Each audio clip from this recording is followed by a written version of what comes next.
I have been worked as an electrical engineer at Koyna Hydroelectric project for 2 years, 1 year at Chandrapur Thermal Power Station. Then after, I joined to Government Technical College and worked as a lecturer for 13 years. Meanwhile, I appeared to the exams of the Institution of Engineers and get the degree of AMI by self-study. And on that basis, I faced to MPSC and get selected as a principal and worked as a principal for 22 years. And after prolonged service of 38 years, I retired in August 2019. And this is my hobby, to deliver motivational speeches to Indian youth. Since last year, I have delivered motivational speeches to various skills colleges, means medical, engineering, agriculture, pharmacy, art, commerce, science, law, all types of colleges or all fields colleges and all media schools. So, today I am speaking on self-reliance, means आत्मनिर्भरता। शायद आपको पता होगा कि lockdown period में अपने आदरणीय प्रधानमंत्री नरेंद्र जी मोदी सर, इन्होंने आत्मनिर्भर भारत की इस विषय पर स्पीच दिया था। तो भारत, पहली बात यह है कि आत्मनिर्भरता का मीनिंग क्या है, आप बता सकते हैं? What is the meaning of आत्मनिर्भरता? Means self reliance, to become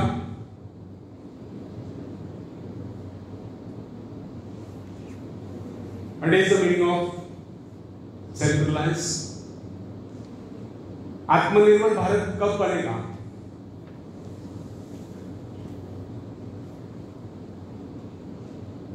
आपको आता है लेकिन बोलने को कोई चाहता नहीं, इसी बात है। बताओ, हाँ बताओ। यस, उसके लिए तालियां बजाओ। To become self-dependent, not to depend on others. इस पे उस पे निर्भर न रहकर स्वयं निर्भर बनना, इसे ही आत्मनिर्भरता कहते हैं। और इसी विषय पर मैं बोलने वाला हूँ। तो फ्रेंड्स, आत्मनिर्भर बनने की क्षमता वास्तव में हर व्यक्ति में होती है, परंतु बहुत ही कम लोग ऐसे होते हैं जिन्हें अपने ऊपर विश्वास हो। दूसरों का सहारा ढूंढना तो उनकी आदत से बन जाती है। यह बात हमें कभी नहीं भूलनी चाहिए। दूसरों के सहारे चलना तो बड़ा आसान है, किंतु इससे हमारी रही सही शक्ति क्षीण हो जाती है। मस्तिष्क और योग्यता, इनका जितना उपयोग किया जाएगा, ये उतने बड़े, इनका उतना ही विकास होगा। एक विडंबना है कि अपने आप कुछ करने की बात तो जैसे लोगों के मन में आती है। कुछ लोग अपने आप एक ही काम करते रहते हैं, और वह है अपनी बदनसीबियों का रोना रोना या दूसरों के आश्रय कर उनके गुणगान करना।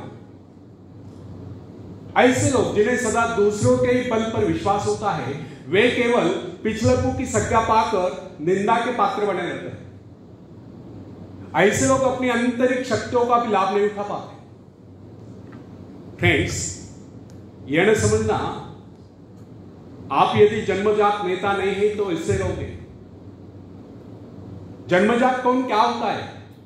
कोई मां नहीं होता, कोई वैज्ञानिक नहीं होता है, बल्कि एक अबोध बालक जन्म के बाद अपने में ऐसी शक्ति पैदा करता है जिसके सहारे वो अपने व्यक्तित्व की एक अलग पहचान बना लेता है। इतिहास में ऐसे बहुत से लोग हैं जिनमें नेतृत्व करने की योग्यता नहीं, फिर भी वे अपने प्रयत्नों से और अपने परिश्रम से अपनी योग्यताओं का विकास करके महान नेता बने। नेता वही होता है जो किसी पर निर्भर न हो, जिसमें नेतृत्व करने की क्षमता हो, जो दूसरों के विचारों का सहारा लेना आवश्यक न समझता, उसमें स्वयं सोचने और अपने कार्यक्रमों को स्वयं निर्धारित या कार्यान्वित करने की क्षमता होती। लोगों की संख्या बढ़ाकर भीड़ के बीच में चलना तो कोई बड़ी बात नहीं। बड़ी बात तो यह है कि लोगों के दिलों में अपना स्थान बनाया जाए, चाहे लोगों की संख्या कितनी कम क्यों न हो। ऐसे लोग वही होते हैं जो आत्मविकास करके शक्तिशाली हो चुके हैं। ऐसे लोग अपने भाग्य को बदल देते हैं, अपने साथ साथ दूसरों का भी भाग्य बदल देते हैं। फ्रेंड्स, आज के युग की विडंबना यह है, हर कोई किसी न किसी का सहारा ढूंढते नजर आता है। किसी को अपने धन का सहारा लेना पड़ता है तो किसी को अपने मित्र का, कुछ तो अपने वंश पर खुले नहीं समाते। ऐसे तो बहुत ही कम लोग होते हैं जिन्हें अपने ऊपर विश्वास हो, पूरा विश्वास हो। दूसरों की शक्ति पर जीने वालों का एक मनोज्ञान यह भी होता है कि ऐसे लोग सदैव किसी न किसी को दोषी ठहराकर अपना पक्ष बचाने के अवसर ढूंढा करते हैं। वास्तविकता यह है, इस प्रकार की आदत कायर प्रकृति की परिचायक है। आत्मनिर्भर बनिए, यह आत्मनिर्भर बनने की आदत डालिए। आदत का आरंभ उस समय होता है जब एक बच्चे को उसका पिता कोई विशेष कार्य करने को कहता है तब वो संतुष्ट नहीं होता, लेकिन जब वह अपने ढंग से उसी कार्य को करता है और उसे पूरा करने के लिए संघर्ष कर विजय प्राप्त करता है तो उसके चेहरे पर खुशियों की लहरें थिरकते नजर आती है। इस प्रकार की विजय की भावना उस बालक को शक्तिशाली बनने का एहसास दिलाती है। फ्रेंड्स, स्कूल की शिक्षा या कॉलेज की शिक्षा केवल व्यक्ति की व्यवहार कुशलता और योग्यताओं की वृद्धि नहीं करती, यह तो व्यक्ति के हाथ में औजार थमा देती है। इस औजार का सही इस्तेमाल करना आदमी को स्वयं ही सीखना पड़ता है। हेनरी वार्ड बीचर अपने समय के एक महान विचारक, अपने बारे में कथा सुनाया करता था। जब मैं बच्चा था तब मुझे किसी तरह से आत्मविश्वास की शिक्षा दी गई। मुझे ब्लैक बोर्ड के पास भेजा जाता था। मुझ में शंका और संदेह होने का रोग था। मेरे टीचर मुझे बार बार कहते थे, इस पाठ को अवश्य पढ़ना। उनके स्वर में काफी क्रोध हुआ करता था। उनका यही कहना था कि हमें केवल प्रश्नों के उत्तर चाहिए। यद्यपि उन शिक्षकों का यह व्यवहार कठोर ही प्रतीत होता था, किंतु इतने सारे बच्चों को सीधी राह पर लाने के लिए उनका यह व्यवहार उचित ही था।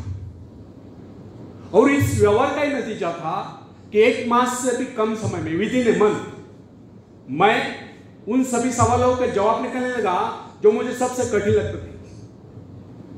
एक दिन मुझे ब्लैक बोर्ड पर एक सवाल हल करने को कहा गया। जैसे मैंने सवाल कॉल किया, टीचर बड़े कठोर अंदाज में बोले, बिल्कुल गलत। अब मेरे पश्चात उन्होंने किसी दूसरे छात्र को बुलाकर उसी सवाल कॉल करने को कहा। उसने उसी तरीके से सवाल कॉल किया जिस तरीके से मैंने किया था। मेरा उसका जवाब एक था। फिर टीचर उसकी पीठ थपथपाकर बोले, शाबाश, तू तो इस सवाल कॉल करने में सफल हो गया। अब मुझसे रहा न गया, मैंने तुरंत ही खड़े होकर पूछा, सर, यदि इसका और मेरा जवाब एक है, सुलझाने का तरीका एक है, फिर आपने मुझे डांट कर गलत क्यों कहा? तब टीचर बोले, यह बात तूने पहले क्यों नहीं कही जब मैंने तुझे गलत कहा? फ्रेंड्स, केवल पाठ को याद करने से कोई मतलब नहीं। हमारे भीतर यह दृढ़ विश्वास होना चाहिए कि जो कुछ हमने याद किया उसे कोई काट नहीं सकता। इसे ही आत्मविश्वास कहते हैं।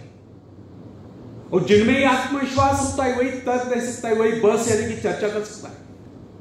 लेकिन जिसे स्वयं अपने ऊपर ही विश्वास न हो, वो क्या तर्क करेगा? उसके तो अच्छे कार्यों को भी अगर हमने गलत कहा तो उसे यही समझ लेना होगा, हो सकता है वो गलत हो।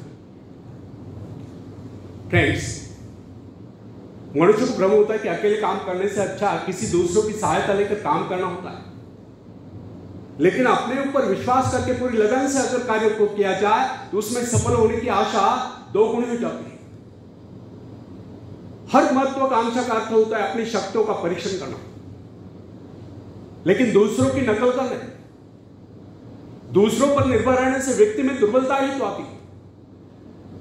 शक्ति तो हमारे स्वयं की मेहनत करने से आती है। अखाड़े के पास बैठकर हम अपने शरीर को शक्तिशाली नहीं बना सकते, या दूरदर्शन पर एक्सरसाइज प्रोग्राम देखकर हम अपने शरीर को तंदुरुस्त नहीं बना सकते। इसके लिए हमें स्वयं व्यायाम करना होगा, स्वयं एक्सरसाइज करनी होगी। फ्रेंड्स, यदि आप जीवन में सफलता चाहते हैं तो इसके लिए सर्वप्रथम,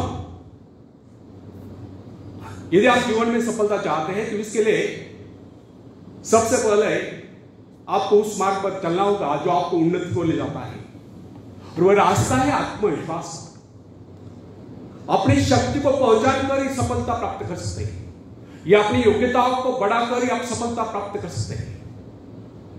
मगर यदि आप ये सोचते होगे कि संसार में कोई दूसरा व्यक्ति काम करे और सफलता हमें प्राप्त हो, तो ऐसे कैसे हो सकता है? जो लोग बच्चों को इस प्रकार जीवन क्षेत्र में उतरना चाहते हैं कि वे बिना किसी संघर्ष के, बिना कोई कष्ट उठाए आगे बढ़े, तो वे उनकी राह में कांटे बिछाते हैं। संतान को ऐसा बनाना कि वह किसी भी प्रकार के संघर्ष का सामना करने में अयोग्य हो, तो इसका सीधा अर्थ तो यह हुआ कि वे लोग अपनी संतान का भविष्य शुरू से बिगाड़ते हैं। संतान को सुख और ऐश के झूले में झुलाने वाले मां बाप संतान के सबसे बड़े दुश्मन होते हैं।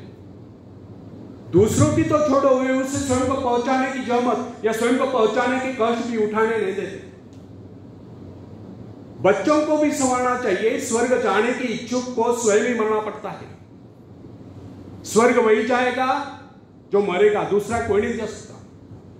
इसी प्रकार जीवन का सच्चा आनंद वही पाएगा जो अपनी आत्मा की शक्ति को पहुंचाएगा। फ्रेंड्स, यदि आप किसी कार्य में कामयाबी चाहते हो तो उसके पीछे अपनी पूरी शक्ति लगा देगा। नवयुवकों को या नवयुवकों का स्वभाव होता है सहना, सीखना, अनुसरण करना। लेकिन अगर उनके अभिभावकों द्वारा या मां बाप के द्वारा बचपन से सारे इशारों देकर उन्हें जीवन संघर्ष के लिए हतोत्साहित किया गया हो, निराश किया गया हो, तो इसका परिणाम यह निकलता है कि वे अकेले चलना ही भूल जाते हैं। उनकी हालत बैसा के ऊपर चलने वाली हो जाती है। फिर तमाम उम्र वे बिना किसी सहारे के चल नहीं पाते। इसलिए फ्रेंड्स, यदि जीवन में कुछ करना चाहते हो, कुछ बनना चाहते हो, तो अपनी सहायता स्वयं करें। किसी की सिफारिश या प्रभाव से आगे बढ़ने के प्रयत्न आपके भविष्य को नष्ट कर देंगे। स्वयं को इस योग्य बनाओ कि आपको किसी दूसरों से सहायता की आवश्यकता न हो। अपने भीतर अथाह साहस और विश्वास जगाइए। आनंद तो उसी उन्नति में आता है जो स्वयं के द्वारा प्राप्त हो। दूसरों के भरोसे उनकी सहायता से आगे बढ़कर अपने को अपंग बनाने का क्या उपाय हो सकता है? इससे तो मनुष्य की अपनी सारी शक्तियां दम तोड़ देती है, अपनी बुद्धि कुंद हो जाती है। जो दूसरों की सहायता का मोहताज बना देता है, जो अपना हाथ तक नहीं ला सकता, वह क्या कर सकता है? वो जीवन भर दूसरों का मोहताज बना रहेगा। ना उनमें आत्मविश्वास आता है, ना वे स्वयं के भरोसे आगे बढ़ पाते हैं। उनका तो भविष्य ही अंधकार में होता है।